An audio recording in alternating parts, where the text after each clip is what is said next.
Hi. Okay, so for this presentation, we were supposed to be talking about what we are going to do our final project on. And I chose for my final project a PowerPoint presentation because I really feel like it's going to help me in the future by giving me something to put in my portfolio basically for when I start teaching. And my whole idea for this started about a couple of months ago. I was actually started to watch a show called Turn.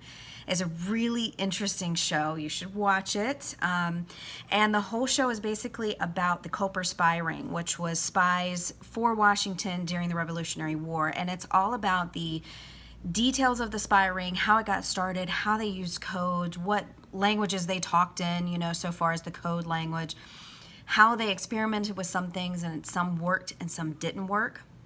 So it's been interesting. And I found two books specifically related to the Culper spy ring, but that's not what my my presentation's actually about. But I'm gonna show you anyway because these were great resources and they may help you one day. So here's the first one. This is Washington Spies. Excellent book. There are quite a few pictures here on the inside, some interesting pictures talking about the different spies as well as giving examples of their code that they talked in and letters that they wrote. The next one is by Brian Kilmeade, and it's George Washington's Secret Six. Kind of along the same lines. It does have some pictures here in the center, gives you some maps, some of the code, the languages that they would have spoken to each other. And there were a couple of difficulties that I came up with while writing this. So when I was watching the show, although the show does have a lot of historical content to it, there are some things that were not historically accurate that I discovered while doing the research.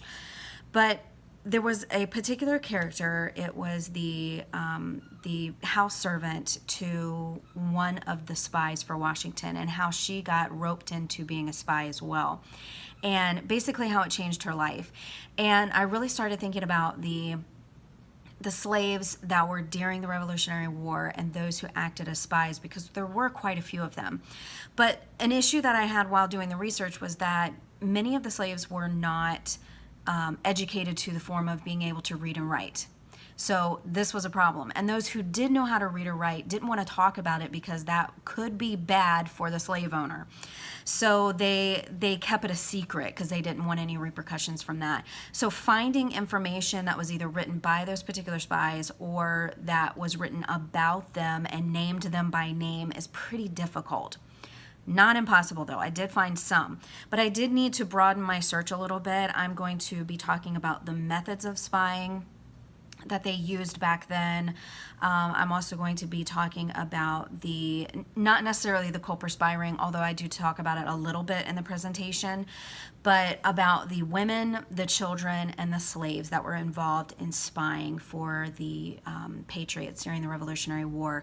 Some of the stories are heartbreaking, and some of them are just beyond fascinating, and some of them we will never know the actual truth of because the person was not specifically named. They may just have a number associated with them. So that was some of the difficulties. And one thing that I really have learned from this class, as well as from another class that I've been taking, is the importance of helping people connect with the past. And so many times when I'm talking to people, I hear, "Oh, I hate history. It's so boring."